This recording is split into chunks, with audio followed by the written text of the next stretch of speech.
Tem gente que diz que mãe perdoa tudo, que o amor de mãe não tem limites, que sangue é mais grosso que água e que, no final das contas, família é família. Mas essas pessoas, com todo respeito, nunca ouviram o próprio filho dizer com a voz gelada: "Mãe, não liga pra gente nunca mais." E depois bloquear seu número como se você fosse uma desconhecida tentando vender consórcio por telefone. Me chamo Marlene Ferreira dos Santos. Tenho 67 anos. E na semana passada, fiz algo que jamais imaginei fazer na vida. Bloqueei o número do meu único filho. O mesmo filho que me bloqueou há 5 anos. O mesmo filho que só voltou a me procurar quando descobriu que eu tinha ganhado 47 milhões de reais na Mega Sena. Mas calma, deixa eu te contar essa história direito, desde o começo, porque ela não é sobre dinheiro. É sobre dignidade. E dignidade, minha filha, não se compra em lotérica. Nasci em Ribeirão Preto, interior de São Paulo, numa família de lavradores que mal sabia escrever o próprio nome. Meu pai acordava às 4 da manhã para trabalhar na roça, e minha mãe criava 7 filhos com o que tinha, que era quase nada. A gente não conhecia luxo, não conhecia fartura, mas conhecia uma coisa que vale mais que tudo isso: respeito. Minha mãe sempre dizia: "Marlene, a gente não se ajoelha para ninguém. A gente não implora amor. Se alguém não te quer por perto, você levanta a cabeça e vai embora. Porque quem te ama de verdade faz questão de você." Guardei essas palavras no peito a vida inteira.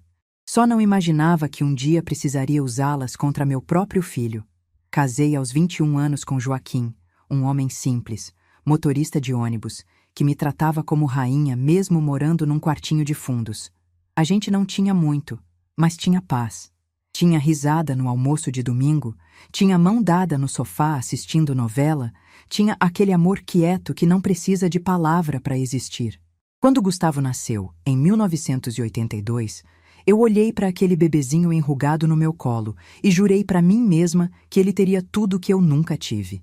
Que ele não ia conhecer a fome que eu conheci, a vergonha de ir para a escola com roupa remendada, a dor de ver os pais se sacrificando sem nunca conseguir sair do lugar. Joaquim concordava comigo. A gente trabalhava junto, sonhava junto, planejava junto. Ele fazia hora extra, eu costurava para fora e cada centavo que sobrava ia para uma poupança que a gente chamava de futuro do Gustavo. Mas a vida, como vocês sabem, nem sempre segue nossos planos.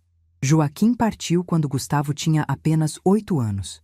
Um acidente na estrada, numa noite de chuva, voltando de uma viagem de trabalho. Eu estava em casa, passando roupa, quando a vizinha bateu na porta com aquele olhar que a gente reconhece de longe. Aquele olhar que não precisa de palavras. Lembro que o ferro de passar ainda estava quente na minha mão quando eu entendi o que tinha acontecido. Lembro que minhas pernas cederam e eu caí sentada no chão da cozinha. Lembro do Gustavo aparecendo assustado, perguntando: "Mãe, o que foi? Por que a senhora está chorando?" Naquele momento, olhando para o meu menino de 8 anos que ainda não sabia que tinha perdido o pai, eu tomei uma decisão. Não ia desmoronar. Não ia me entregar para a dor. Tinha uma criança que dependia de mim e eu ia ser forte por ela. Sequei as lágrimas, guardei a dor num lugar bem fundo do peito e fiz o que precisava ser feito. Trabalhei. Costurei a vida inteira. Minhas mãos conhecem cada tipo de tecido que existe nesse mundo. Cetim de vestido de noiva, linho de terno de formatura, organza de roupa de batizado, algodão de uniforme escolar. Trabalhei de sol a sol, muitas vezes madrugada adentro, com os olhos ardendo de cansaço e os dedos cheios de marca de agulha. Tinha cliente que me procurava às 11 da noite pedindo ajuste urgente para a festa do dia seguinte. Eu levantava da cama, ligava a máquina e costurava até de madrugada. Tinha época que eu dormia 3, 4 horas por noite durante semanas seguidas.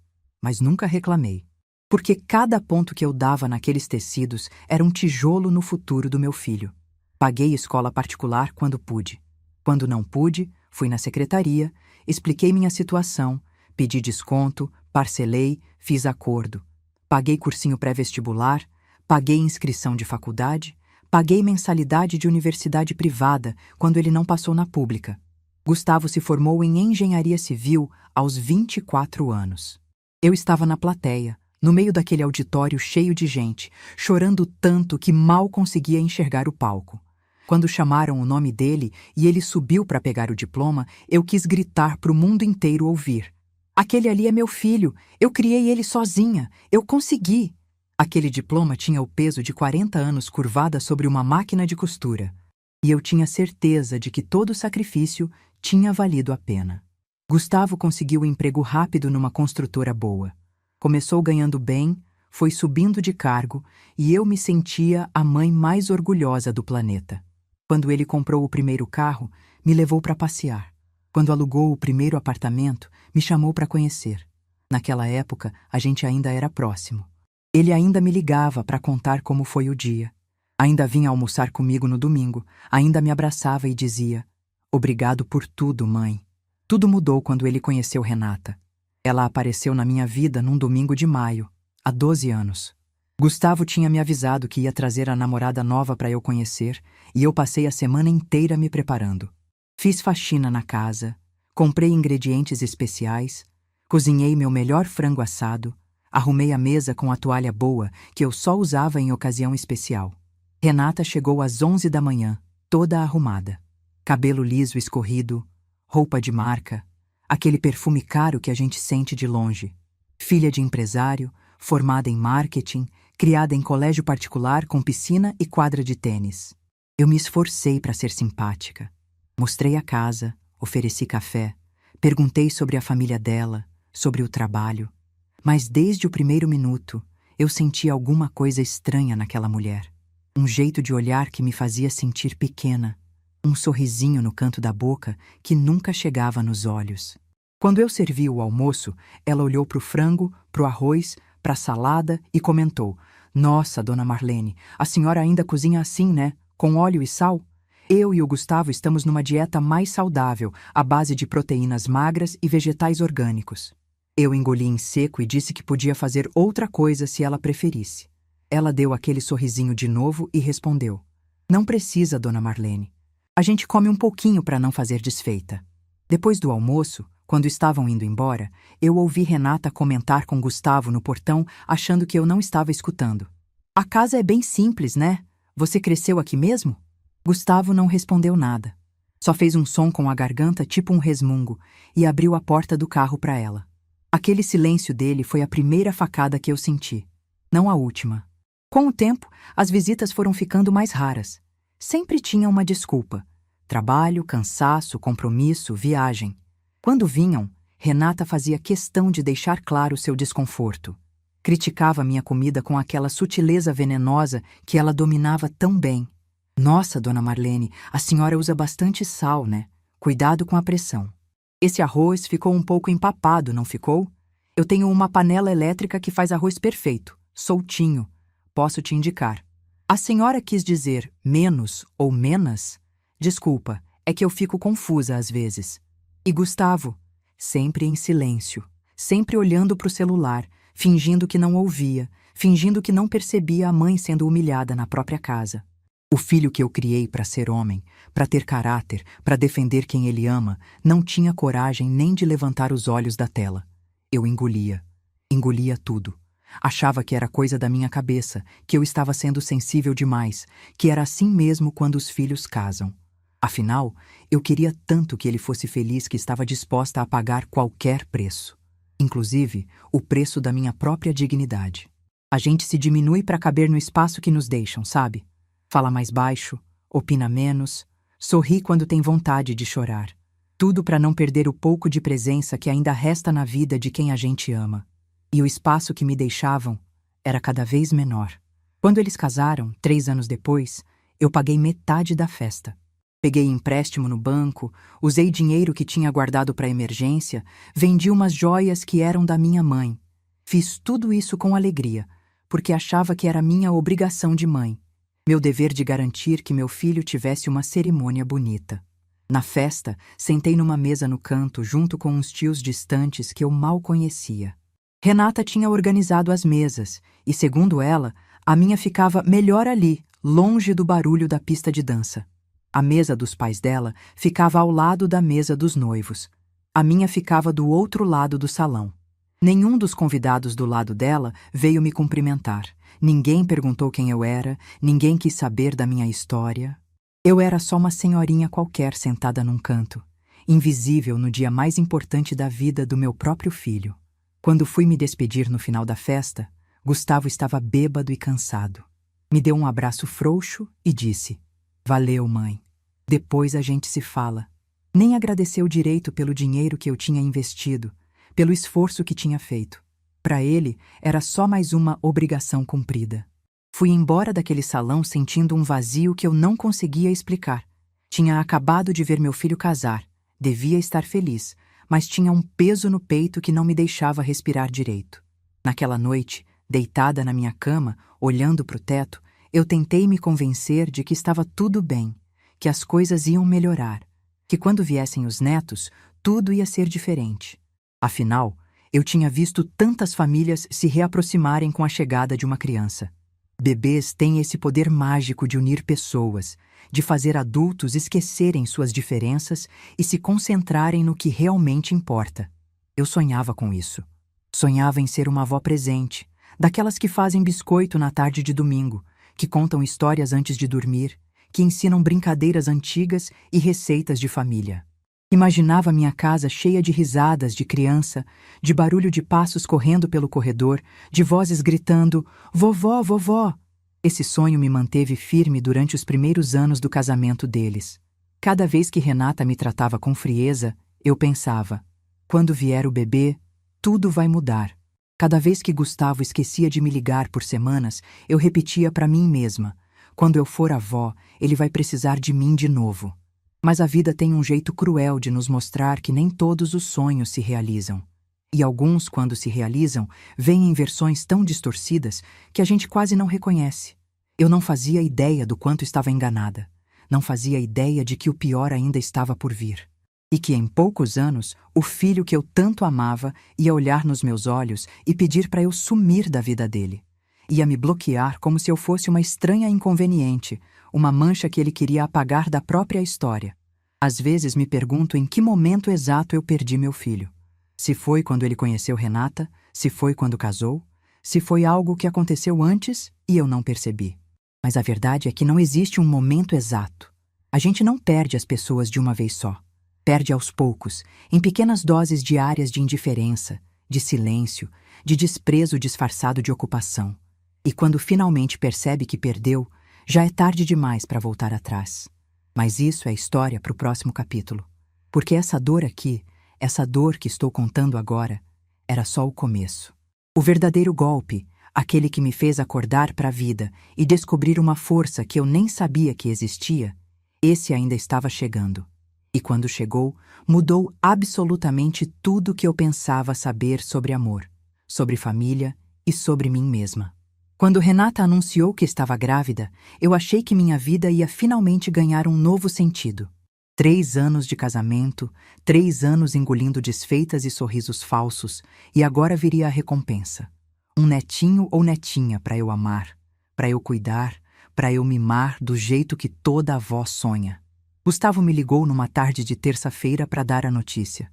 Fazia semanas que a gente não se falava, e quando vi o nome dele no celular, meu coração até acelerou de alegria. Ele foi direto: "Mãe, a Renata tá grávida. Vai ser menina. A gente vai chamar de Júlia. Júlia. Minha netinha ia se chamar Júlia." Repeti o nome em voz alta várias vezes depois que desliguei o telefone, sentindo o gosto doce daquela palavra na boca. Júlia. Minha Júlia. Minha continuação.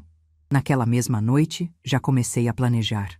Tirei do armário minhas agulhas de crochê, fui na loja comprar linhas nas cores mais delicadas que encontrei: rosa bebê, branco, lilás, amarelo clarinho.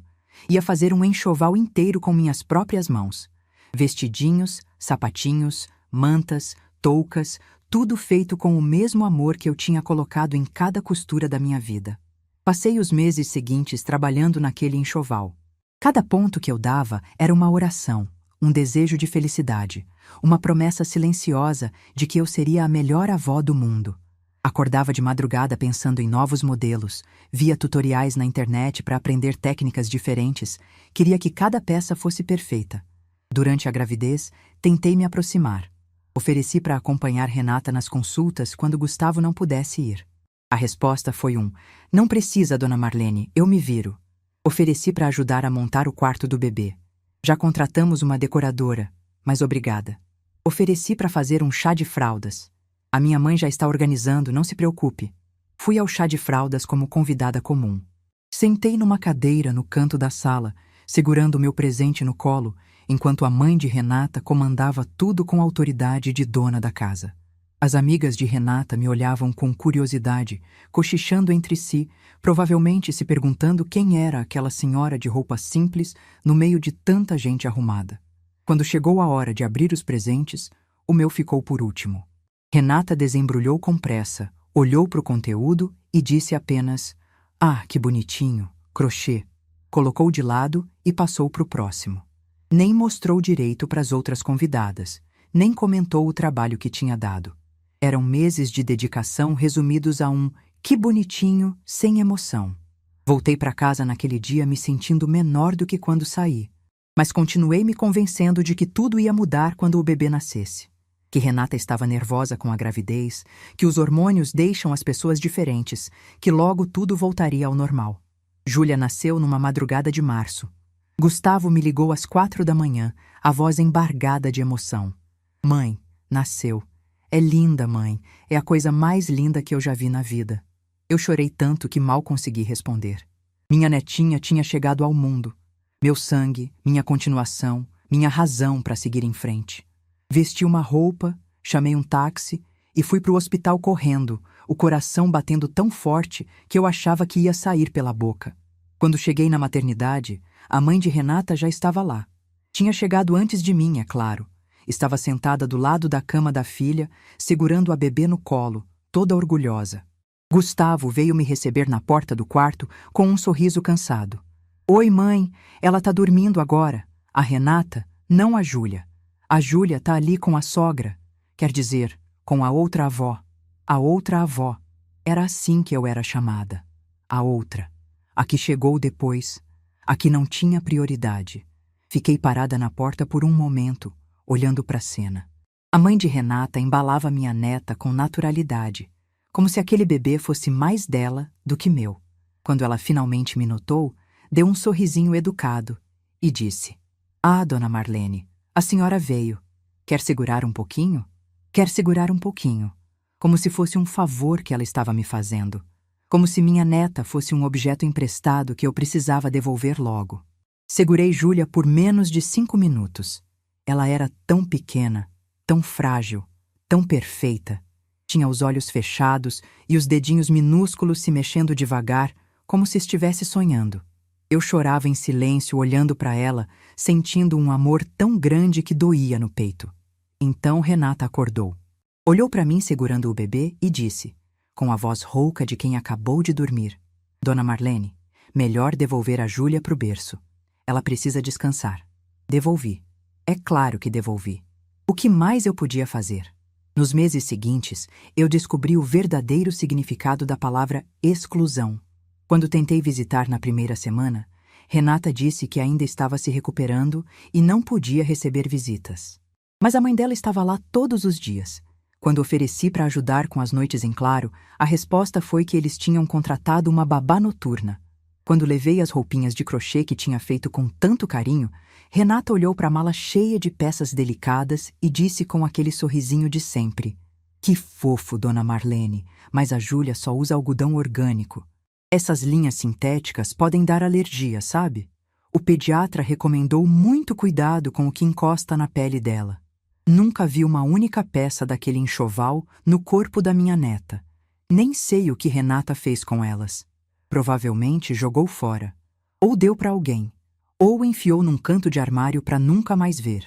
Depois vieram as proibições, uma atrás da outra, cada uma mais absurda que a anterior.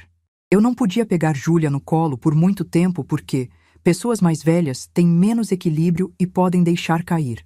Eu não podia dar banho porque a senhora pode não aguentar segurar ela direito na banheira. Eu não podia trocar fralda porque cada um tem um jeito e a Júlia já se acostumou com o nosso método.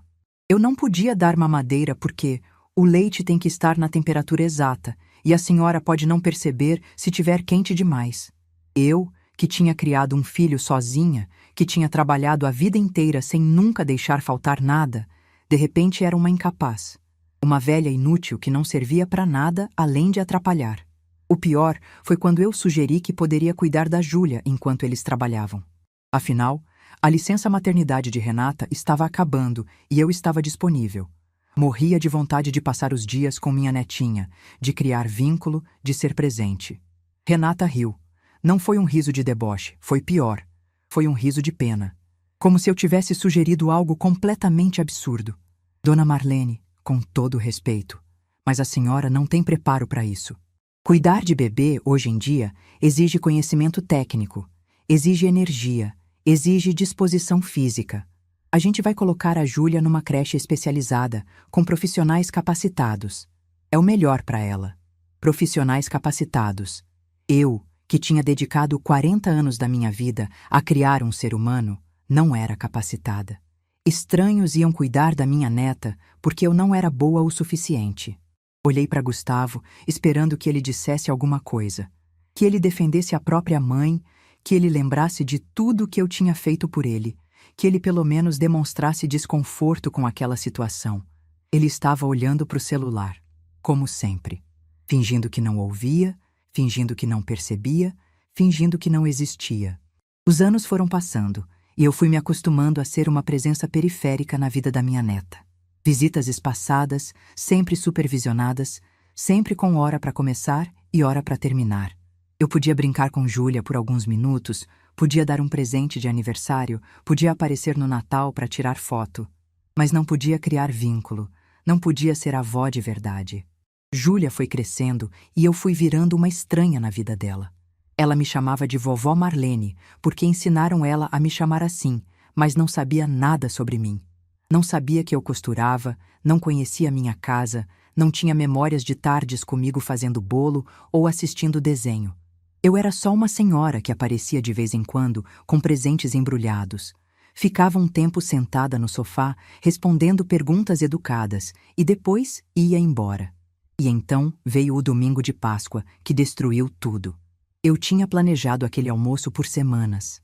Queria fazer algo especial, mostrar para eles que eu ainda era capaz de proporcionar momentos bons, que minha casa ainda podia ser um lugar de reunião familiar.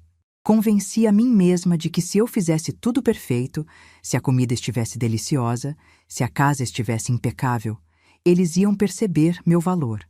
Gastei mais do que podia em ingredientes. Comprei bacalhau importado, vinho bom, chocolate fino para Júlia. Passei 2 dias cozinhando, limpando, arrumando. Coloquei flores frescas na mesa, velas decorativas, guardanapos de tecido. Estava tudo lindo. Estava tudo perfeito. Eles confirmaram que viriam ao meio-dia. Meio-dia passou. 1 hora passou. 2 horas. Eu sentada na sala, olhando para a mesa posta, olhando para o relógio, olhando para o celular esperando uma mensagem que não chegava. Às 3 da tarde, mandei mensagem perguntando se estava tudo bem. Visualizado, sem resposta. Liguei, caixa postal. Às 5 da tarde, a comida já estava fria. As velas que eu tinha acendido na mesa já tinham derretido quase completamente. Eu estava sentada na mesma cadeira há horas, sem conseguir me mover, sem conseguir aceitar que aquilo estava realmente acontecendo. Quando Gustavo finalmente atendeu, a voz dele estava despreocupada, leve, como se nada tivesse acontecido. Oi, mãe, desculpa. A Renata achou melhor a gente ir na casa dos pais dela. Lá tem piscina pra Júlia brincar, sabe? Ela tava com muito calor. Fica pra próxima, tá? Fica pra próxima. Como se eu não tivesse passado 2 dias cozinhando. Como se eu não tivesse gasto dinheiro que não tinha. Como se eu não tivesse esperado 5 horas por uma ligação, uma mensagem, um mínimo de consideração. Respondi apenas, tudo bem, filho. Mas não estava tudo bem. E naquela noite, quando liguei para ele para dizer que eu merecia mais respeito, que eu era a mãe dele e não uma opção de última hora, a resposta que recebi mudou minha vida para sempre. Mãe, você não entende que a gente tem outra vida agora? Você fica cobrando atenção demais. É sufocante. Sabe o quê? Se você vai continuar com esse drama, é melhor não ligar mais pra gente. Aliás, vou bloquear seu número. E bloqueou. Assim, sem hesitação, sem remorso, Como se eu fosse uma estranha inconveniente, não a mulher que passou 40 anos da vida vivendo para ele. Tentei ligar de volta. Uma vez, 2 vezes, 3 vezes. Sempre a mesma mensagem automática. O número chamado não está disponível no momento. Não estava disponível. Meu filho tinha me tornado indisponível na vida dele. Com um toque na tela do celular, ele tinha me apagado. Naquela noite, sentada sozinha na cozinha, com a comida do almoço ainda na geladeira, eu chorei até não ter mais lágrimas. Chorei de raiva, de tristeza, de decepção. Chorei pelo filho que eu criei e que tinha se transformado num estranho. Chorei pela neta que mal me conhecia e que agora talvez nunca me conhecesse de verdade.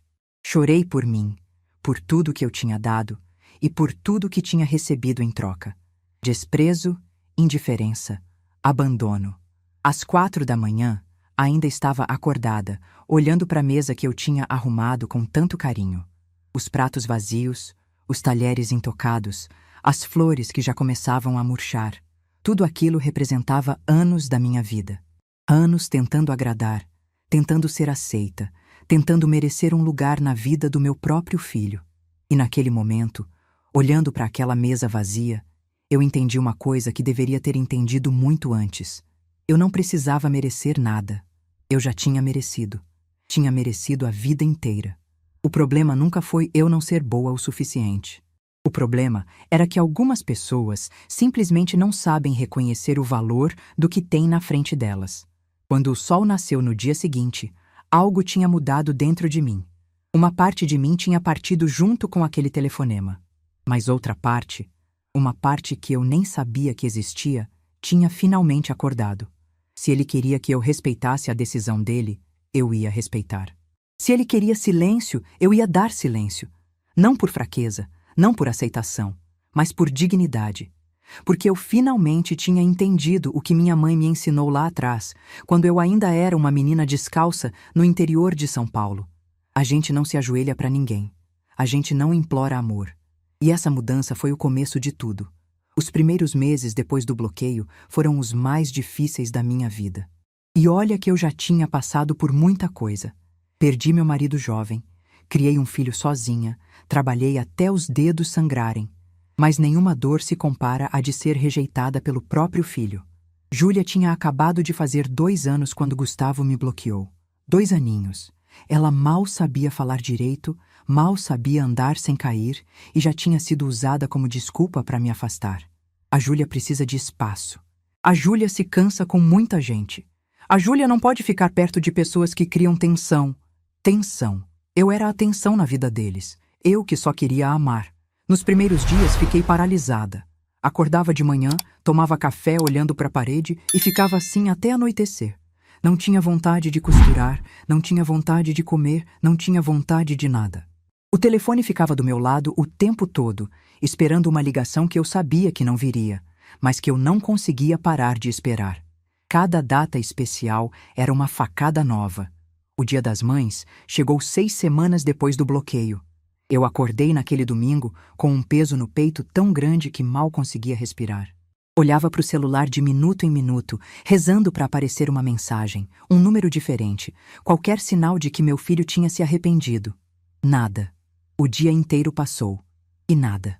No aniversário dele, em agosto, minha mão foi automaticamente até o telefone para ligar. Já tinha digitado os primeiros números quando lembrei. Ele me bloqueou, não queria me ouvir, não queria saber de mim. Guardei o celular na gaveta e chorei o resto da tarde. O Natal foi o pior. Sempre foi minha data favorita, desde criança. Eu adorava a árvore, as luzes, a ceia em família. Mesmo depois que Joaquim partiu, eu fazia questão de montar uma árvore bonita e preparar uma ceia especial para mim e para o Gustavo. Era nosso momento de união, de lembrar que ainda éramos uma família. Naquele primeiro Natal sem ele, olhei para as caixas de enfeites no armário e não tive coragem de abrir. Para que montar árvore se não tinha ninguém para ver? Para que fazer ceia se ia comer sozinha? Passei a noite de Natal assistindo televisão, comendo um prato de macarrão instantâneo, fingindo que era só mais um dia qualquer. Mas não era. E eu sabia que não era. Foi Dona Teresa quem me salvou. Ela morava na casa da esquina, uma senhora de 71 anos, viúva como eu, com uma história de vida que fazia a minha parecer conto de fadas. Os filhos dela tinham tentado interná-la num asilo para ficar com a casa. Ela lutou na justiça, provou que estava em plenas condições mentais, ganhou a causa e cortou relações com todos eles.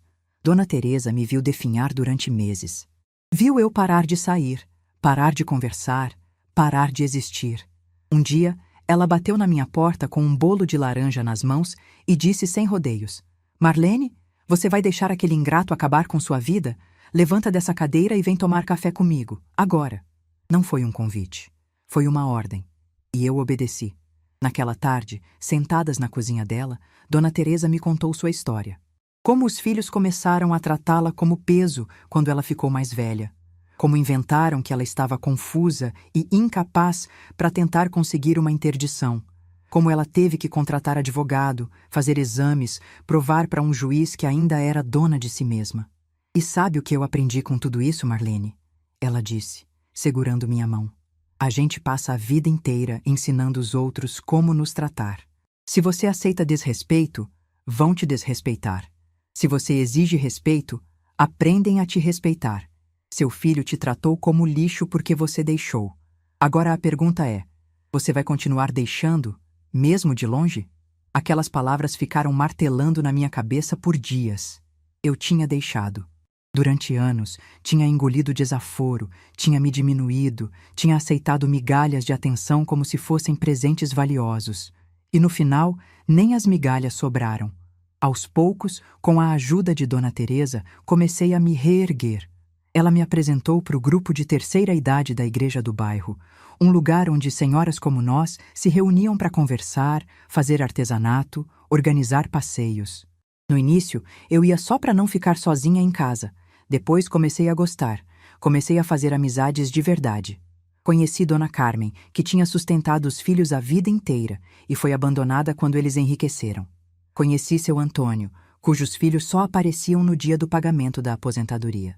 Conheci Dona Lúcia, que criou os netos sozinha enquanto a filha viajava o mundo e depois foi descartada quando os netos cresceram. Cada história me mostrava que eu não estava sozinha, que o que aconteceu comigo não era exceção, era quase regra. Filhos que esquecem, que abandonam, que só aparecem quando precisam. E pais que passam a vida inteira se culpando, se perguntando onde erraram, quando na verdade o erro nunca foi deles. 1 ano depois do bloqueio, eu já era outra pessoa. Não a Marlene de antes, aquela que vivia em função do filho. Mas também não era mais a Marlene destruída dos primeiros meses. Era alguém no meio do caminho. Alguém que estava aprendendo a existir por si mesma. Voltei a costurar com gosto. Não mais por necessidade de dinheiro, mas porque gostava. Fazia peças sob encomenda para conhecidas, ensinava crochê para as senhoras do grupo. Meus dedos, que conheciam tecido há mais de 40 anos, finalmente trabalhavam com prazer, não com obrigação. Comecei a viajar com as amigas. Fomos para a Aparecida do Norte agradecer as bênçãos que ainda tínhamos. Fomos para o Guarujá ver o mar e sentir a areia nos pés. Fomos para Campos do Jordão no inverno, tomar chocolate quente e usar casaco grosso. Pequenas alegrias que eu tinha esquecido que existiam. Minha irmã Aparecida, que mora em Poços de Caldas, passou a me visitar com mais frequência. Ela sempre foi minha confidente, desde criança. Quando contei o que Gustavo tinha feito, ela quis vir para São Paulo dar uns tapas naquele moleque ingrato. Tive que segurar ela pelo telefone. "Deixa, Cida", eu disse. "Ele fez a escolha dele. Agora eu vou fazer a minha." E minha escolha foi viver.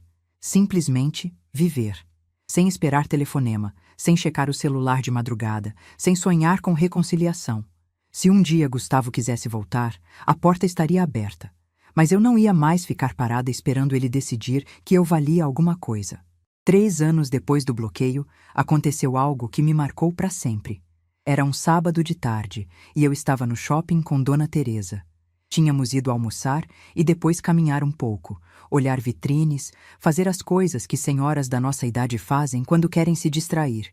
Estávamos passando em frente a uma loja de brinquedos quando meu coração parou. Ali, a uns 20 metros de distância, estavam Gustavo e Renata. E entre eles, segurando a mão do pai, uma menina de uns 5 anos. Cabelo castanho ondulado, vestidinho rosa, sapatilha branca. Minha neta. Minha Júlia. Parei no meio do corredor como se tivesse levado um choque. Dona Teresa percebeu que algo estava errado e perguntou o que foi. Eu só conseguia apontar. Ficamos ali, paradas, observando de longe. Júlia estava escolhendo alguma coisa na prateleira, fazendo aquele biquinho que as crianças fazem quando querem convencer os pais. Gustavo riu de algo que ela disse e fez carinho na cabeça dela. Renata estava do lado, olhando o celular, impaciente como sempre. Era uma cena comum. Uma família normal fazendo compras no sábado. Mas para mim, era como assistir a um filme da minha própria vida, do qual eu tinha sido cortada. Eu queria tanto ir até lá, me abaixar, olhar nos olhos de Júlia e dizer: Oi, meu amor, eu sou sua avó de verdade. Eu te amo desde antes de você nascer, sabia? Eu fiz roupinhas para você, rezei por você, chorei de saudade de você. Você não me conhece, mas eu te conheço. Você é meu sangue, minha continuação. Mas eu sabia que não podia.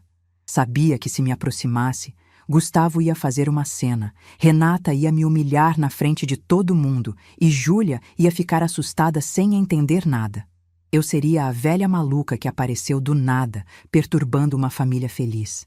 Então fiquei ali, parada, olhando minha neta de longe, como se ela fosse uma estrela que eu podia ver, mas nunca tocar. Em determinado momento, Júlia olhou na minha direção.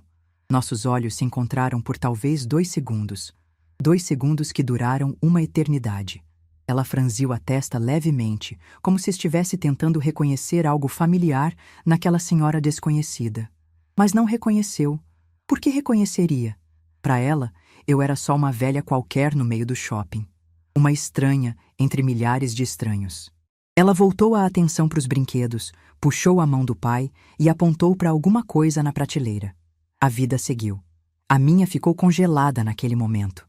Dona Teresa me puxou pelo braço. Vem, Marlene, vamos embora daqui.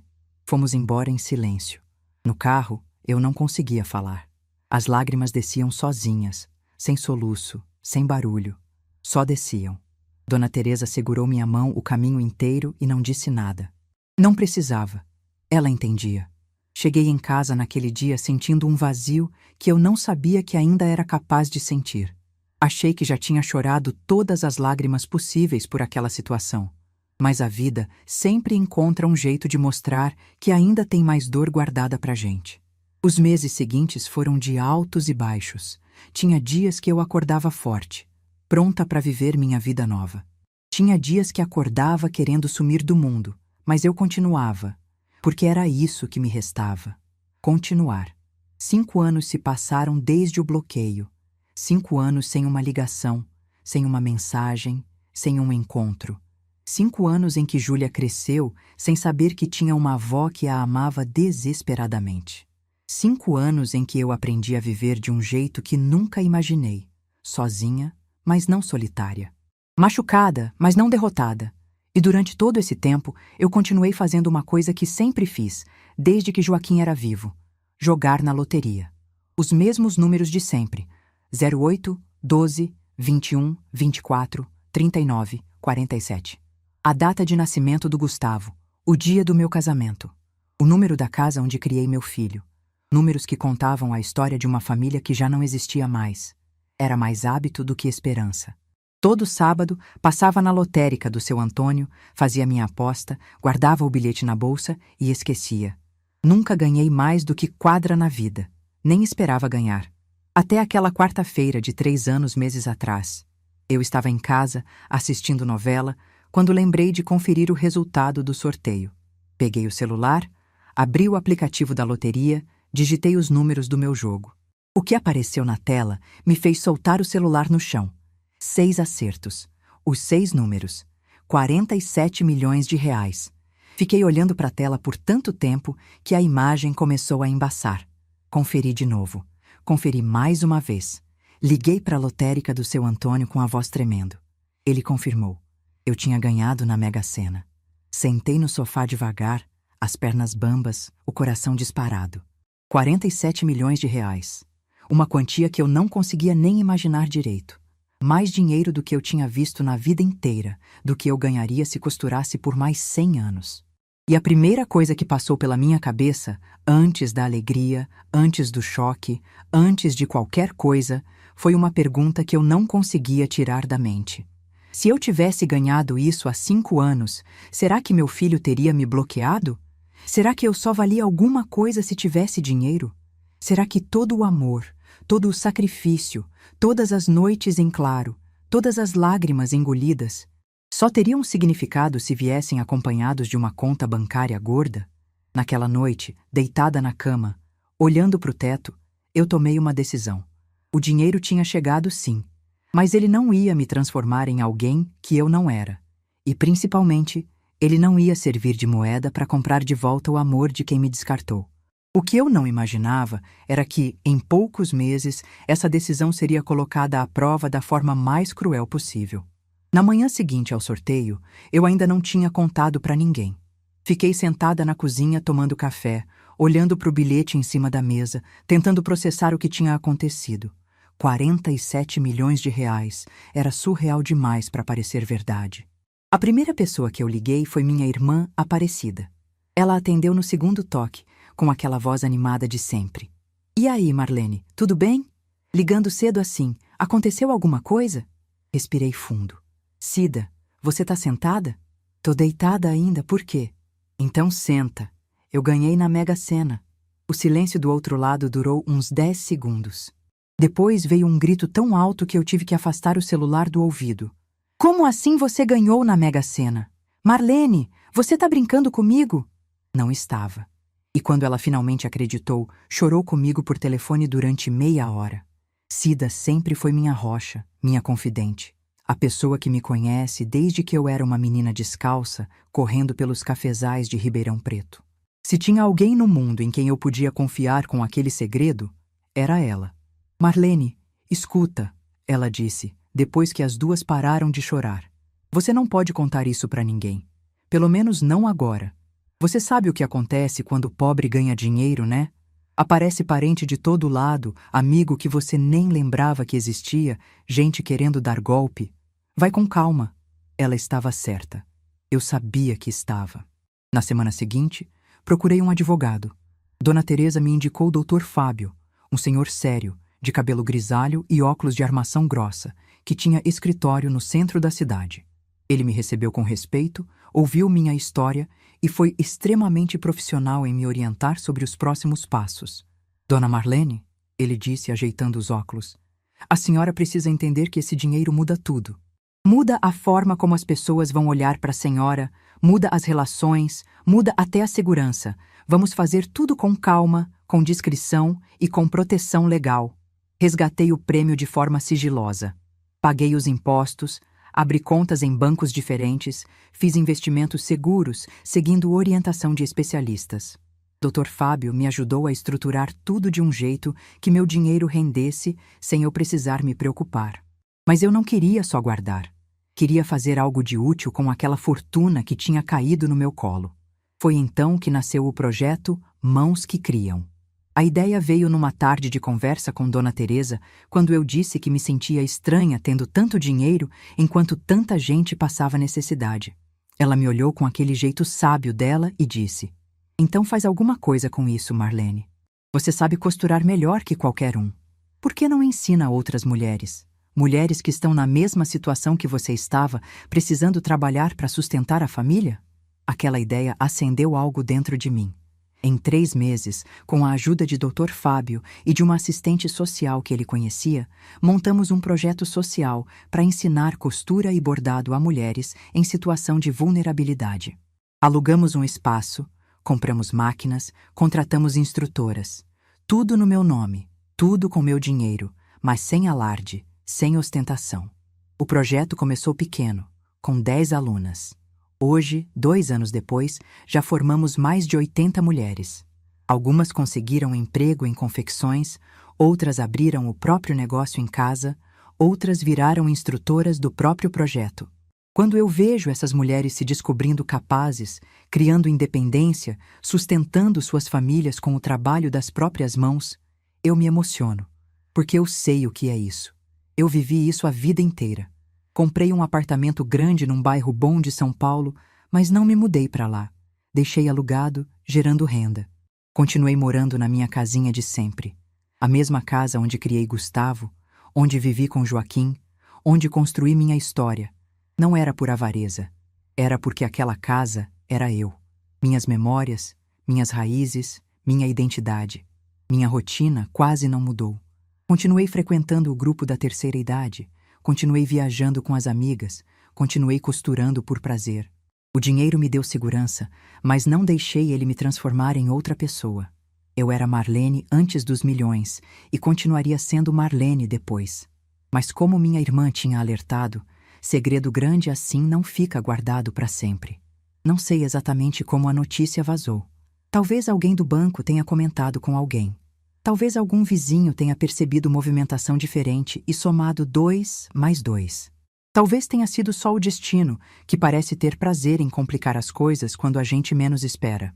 O fato é que, há 2 semanas, comecei a receber ligações estranhas. Números desconhecidos, gente se apresentando como assessor financeiro ou consultor de investimentos, oferecendo serviços que eu não tinha pedido. Depois vieram as mensagens no WhatsApp de pessoas que eu não via há anos, perguntando como eu estava, dizendo que tinham ouvido umas coisas e queriam saber se era verdade. Ignorei todas, mas no fundo eu sabia que era questão de tempo até a notícia chegar em quem eu mais temia que chegasse. Na quinta-feira passada, meu telefone tocou às 7 da noite. Um número que eu não conhecia, de São Paulo mesmo. Atendi sem desconfiar, achando que era mais um desses vendedores insistentes. Alô? Do outro lado, uma voz que eu não ouvia há 5 anos. Uma voz que me fez tremer das pernas à cabeça. Mãe! Mãe! É o Gustavo! Por favor, não desliga! Meu coração disparou tão forte que eu achei que ia ter um troço ali mesmo. Sentei no sofá devagar, a mão apertando o telefone com força. Como você conseguiu esse número? Ele hesitou. Eu liguei para tia Aparecida. Implorei para ela, mãe. Disse que precisava falar com você urgentemente. Ela não queria dar, mas eu insisti muito. Fiz uma nota mental de ter uma conversa séria com minha irmã depois. O que você quer, Gustavo? Mãe, Ele respirou fundo do outro lado. Eu sei que errei. Sei que fiz coisas horríveis com a senhora. Não tenho nem como pedir desculpas pelo que aconteceu. Mas eu precisava ligar. Precisava pelo menos tentar. Deixei ele falar. Não interrompi, não comentei, não dei nenhum sinal de que estava afetada. Só ouvi. Ele contou que a vida tinha ficado difícil nos últimos anos. A construtora onde trabalhava tinha fechado. Ele ficou meses desempregado. Conseguiu outro trabalho ganhando menos. Renata tinha perdido o emprego também. Estavam vivendo com um orçamento apertado, tinham tido que tirar Júlia da escola particular e colocar na pública. A gente está passando por um momento complicado, mãe. Muito complicado. E eu sei que não tenho direito de pedir nada depois de tudo que fiz. Mas eu penso na senhora todos os dias. Penso no quanto eu fui injusto, no quanto eu deixei a Renata me influenciar, no quanto eu deveria ter sido um filho melhor. Continuei em silêncio. Mãe, tá me ouvindo? Tô ouvindo, Gustavo. Continua. Ele engoliu em seco. Eu queria pedir uma chance. Uma chance de recomeçar, de consertar as coisas. A Júlia pergunta da senhora às vezes, sabia? Pergunta por que não tem uma avó como as amiguinhas dela. Dói muito ouvir isso. Quando ele terminou de falar, ficamos alguns segundos em silêncio. Eu podia ouvir a respiração dele do outro lado, nervosa, esperando minha reação. Gustavo, eu disse, com a voz mais calma que consegui, deixa eu te fazer uma pergunta. E eu quero que você responda com sinceridade, tá? Claro, mãe. Qualquer coisa. Você está me ligando porque está arrependido de verdade? Ou porque descobriu que eu ganhei na loteria? O silêncio que se seguiu foi a resposta mais eloquente que ele poderia ter dado. 5 segundos, 10 segundos, 15 segundos de silêncio absoluto. Mãe, não é isso. Gustavo, você me bloqueou há 5 anos. 5 anos. Você disse para eu nunca mais ligar, disse que eu era sufocante, disse que era melhor a gente não ter contato. Eu respeitei. Durante 5 anos, eu não liguei uma única vez. Não mandei mensagem no seu aniversário, não apareci no Natal, não tentei ver a Júlia escondido. Eu respeitei a sua decisão, mesmo que ela tenha me destruído por dentro. Mãe, eu sei, Deixa eu terminar. Durante esses 5 anos, você sabia onde eu morava. O mesmo endereço de sempre. A mesma casa onde você cresceu. Você podia ter vindo a qualquer momento. Podia ter mandado uma carta, um recado, qualquer coisa. Mas não veio. Não mandou. Sumiu da minha vida como se eu nunca tivesse existido. Minha voz estava firme, mas meus olhos já estavam cheios de lágrimas. E agora, uma semana depois de descobrir que eu ganhei 47 milhões de reais, você resolve ligar? Cheio de saudade, cheio de arrependimento, querendo recomeçar? O que você quer que eu pense, Gustavo? Me diz, o que você quer que eu pense? Ele começou a chorar do outro lado da linha. Soluços abafados, voz embargada. Mãe, por favor, eu sou seu filho. A gente não pode ficar assim para sempre. Família é família. Família é família, Gustavo. Família era quando você me deixou esperando 5 horas num almoço de Páscoa. Família era quando você deixou a Renata me proibir de pegar minha neta no colo. Família era quando você olhava para o celular fingindo que não via sua mãe sendo humilhada. Isso era família para você? Ele não respondeu. Eu também sou mãe, Gustavo. E como mãe, eu te ensinei desde pequeno que toda ação tem consequência. Você fez uma escolha há 5 anos. Agora eu estou fazendo a minha. Mãe, você não pode fazer isso comigo. Respirei fundo. Olhei pela janela, para o céu que já estava escuro. Eu não estou fazendo nada com você, filho. Você fez há 5 anos. Eu só estou devolvendo o que você me deu. Silêncio. Mãe, por favor, me escuta. Gustavo, se um dia você quiser me procurar de verdade, não pelo dinheiro, mas porque genuinamente se arrependeu do que fez, a porta vai estar aberta. Mas vai ter que ser nos meus termos, com respeito, com dignidade, não com ligação desesperada depois de descobrir que eu tenho dinheiro. Mãe, cuida bem da Júlia, ela é inocente nisso tudo. E desliguei. No minuto seguinte, com o coração batendo forte e as mãos tremendo, eu fiz algo que nunca imaginei fazer. Bloqueei o número do meu filho, assim como ele tinha feito comigo há 5 anos, sem hesitação, sem remorso, não por vingança, mas por dignidade, por amor próprio, por tudo que eu tinha aprendido nesses 5 anos sobre o meu próprio valor. Fiquei sentada no sofá por muito tempo depois daquele telefonema. Chorando, sim, mas não de tristeza. Chorando de alívio, de libertação, de finalmente ter dito tudo que estava entalado na garganta há anos. Liguei para minha irmã Aparecida assim que consegui me recompor. Ela atendeu com a voz culpada de quem já sabia o que eu ia dizer. Marlene, me desculpa. Ele ligou chorando, implorando. Disse que era urgente. Eu sei que não devia ter dado seu número, mas... Tá tudo bem, Cida, eu disse. Eu sei que ele sabe ser convincente quando quer, mas não dá mais nenhuma informação minha para ele, tá? Nenhuma. Ela prometeu que não daria. E eu acreditei, porque conheço minha irmã. Ela tinha cedido num momento de fraqueza, mas não cometeria o mesmo erro 2 vezes.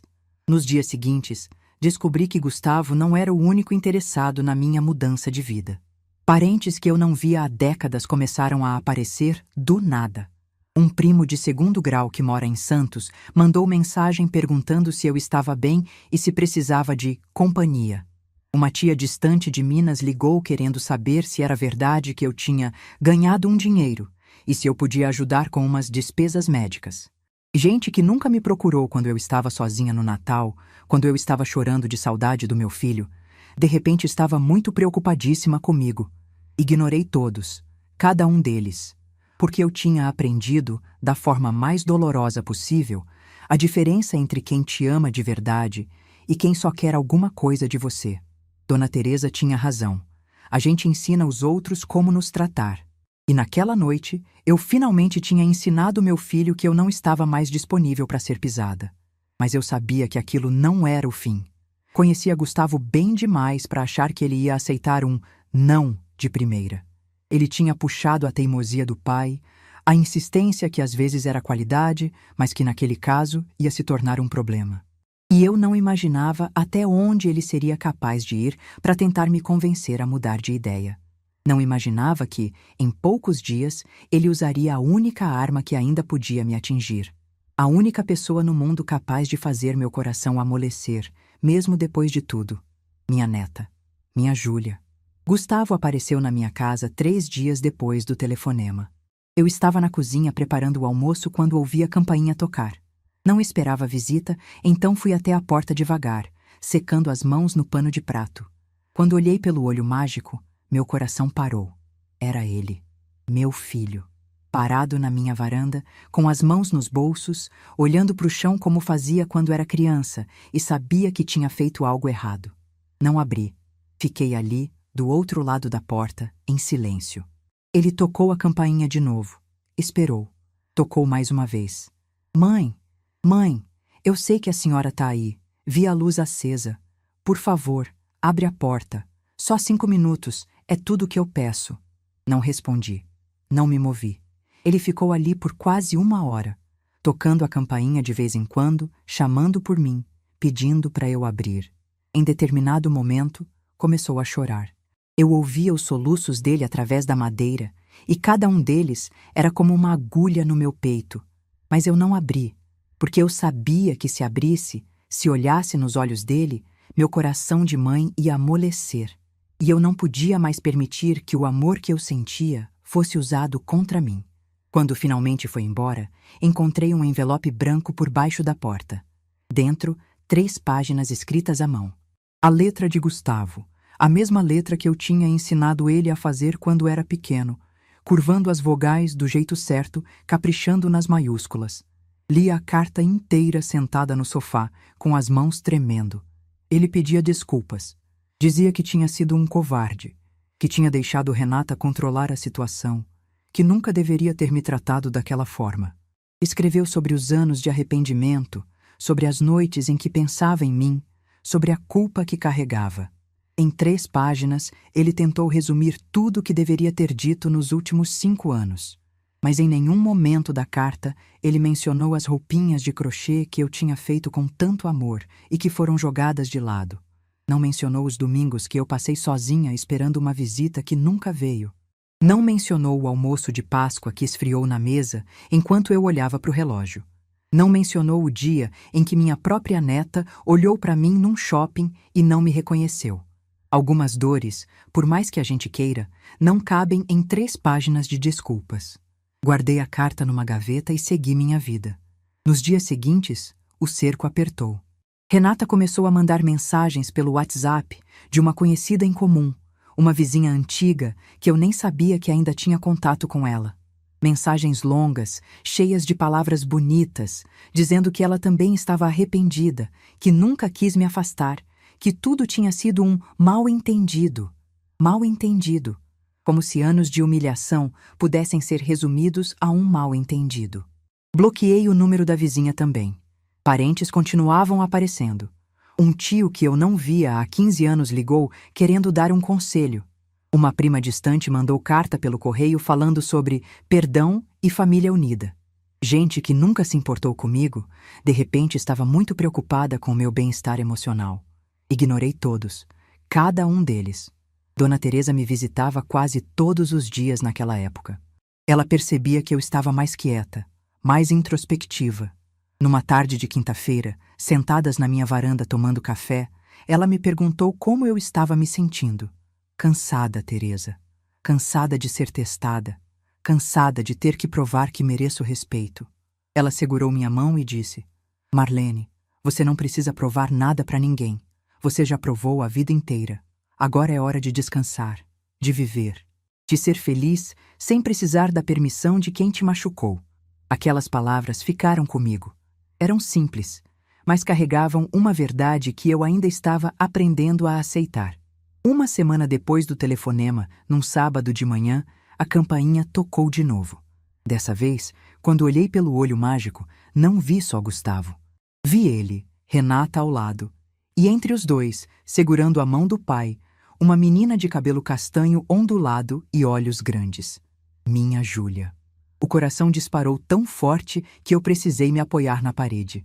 7 anos. Minha neta tinha 7 anos e eu mal a conhecia. A última vez que a tinha visto de perto foi naquele dia no shopping, há 2 anos, quando nossos olhos se cruzaram por 2 segundos e ela não me reconheceu. Fiquei parada atrás da porta, sem conseguir me mover. Do outro lado, ouvi Renata dizer baixinho para Júlia: Vai, filha, chama a vovó, fala que você quer conhecer ela. A voz fininha de Júlia atravessou a madeira. Vovó, tá aí? O papai disse que você ia gostar de me ver. Fechei os olhos. Respirei fundo. Senti as lágrimas escorrendo pelo rosto antes mesmo de perceber que estava chorando. Eles estavam usando minha neta. A criança que eu mais amava no mundo, que eu sonhava em abraçar há anos, estava sendo usada como ferramenta para me fazer ceder.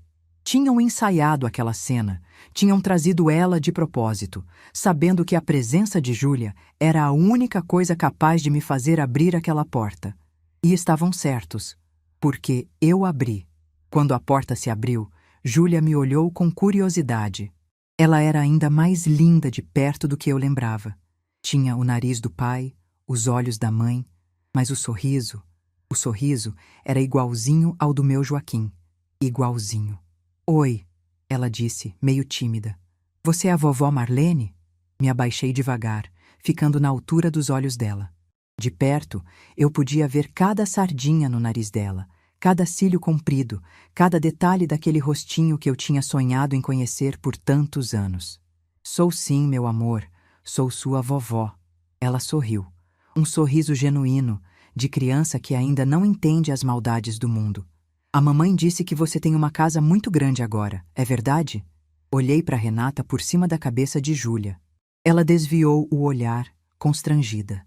Gustavo estava parado atrás, com aquela cara de quem sabe que está fazendo algo errado, mas decidiu fazer assim mesmo. Voltei a olhar para minha neta, para aqueles olhos inocentes que não tinham culpa de nada. Meu amor, a vovó mora nessa casinha aqui mesmo, a mesma de sempre. Mas não importa o tamanho da casa, tá? O que importa é o tamanho do amor. Júlia franziu a testa, sem entender direito. Crianças não entendem metáforas. Elas entendem presença, carinho, tempo junto. Coisas que eu não tinha podido dar para ela por causa das escolhas dos pais. Me levantei devagar e olhei para Gustavo e Renata. Minha voz saiu calma, mas firme. Vocês não têm vergonha?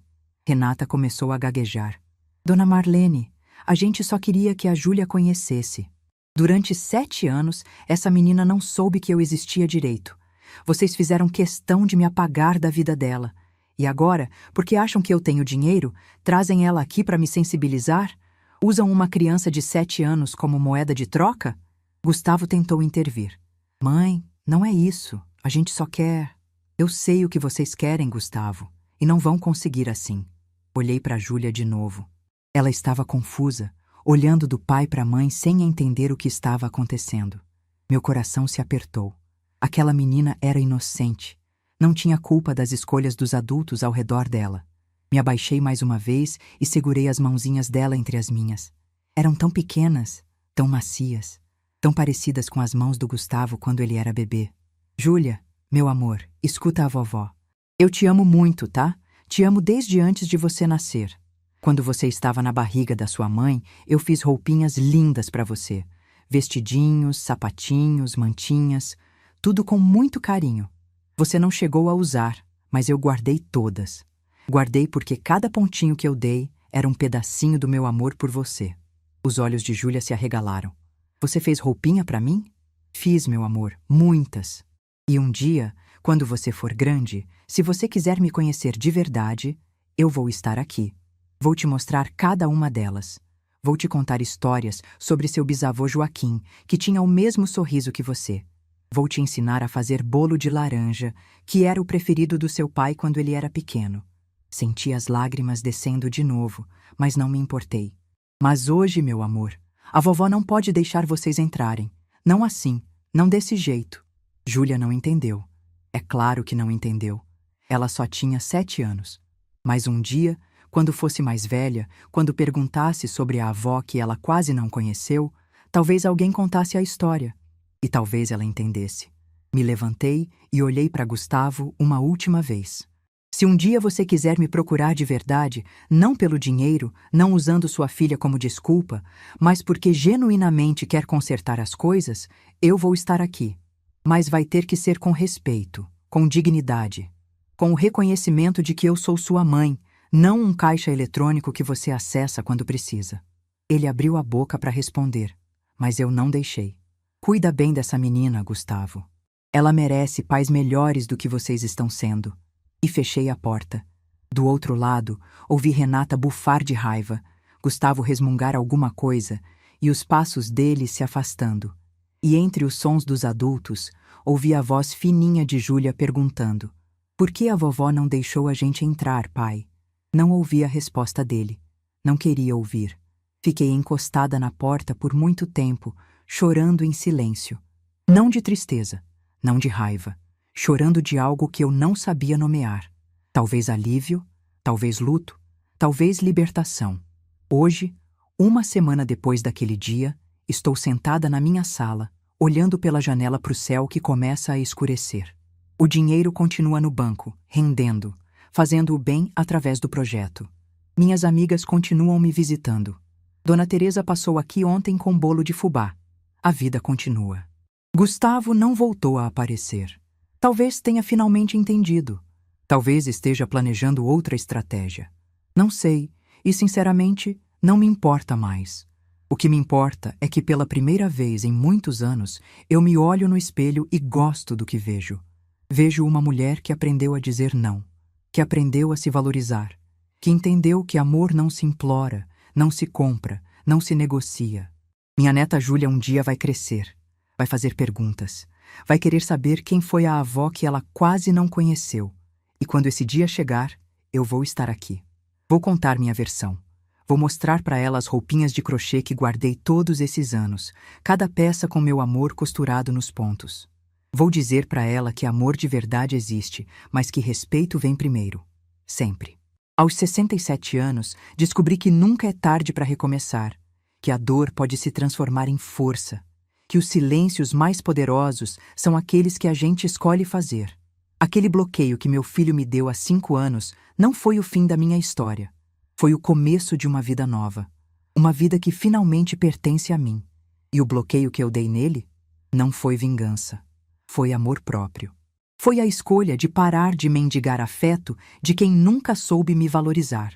Porque no final, a herança mais valiosa que a gente pode deixar para si mesma não é dinheiro. Não é casa. Não é joia. É dignidade. E essa, minha filha, ninguém pode tirar de mim. Às vezes, de noite, antes de dormir, eu ainda penso na Júlia.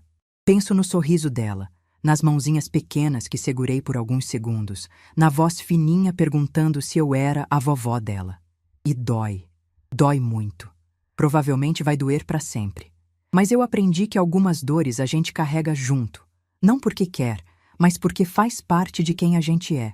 E carregar essa dor com dignidade é melhor do que viver sem ela, mas de joelhos.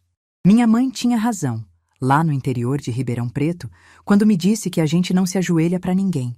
Demorei 67 anos para entender de verdade o que ela quis dizer, mas agora eu entendo, e vivo de pé. Ah, sim. Se essa história tocou seu coração, deixe seu like, se inscreva no canal e comente aqui embaixo. No meu lugar, o que você faria? Sua mensagem pode iluminar o dia de alguém.